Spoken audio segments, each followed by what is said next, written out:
Well, the glory days are back, and Lenovo's P2 the savior. It lasted a staggering 28 hours 50 minutes in our continuous video test. That's a full 5 hours longer than our previous winner, Motorola's Moto Z Play. Anecdotally, after a heavy weekend sightseeing filled with Google Maps, selfies and the odd game of Mini Metro, the P2 never dipped below 70%.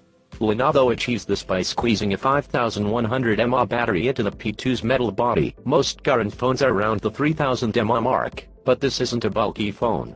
It does feel a little fatter than super svelte flagships such as the Galaxy S7 Edge, but at 8.3mm thick and 177G it's only 0.6mm thicker and 20G heavier than the Samsung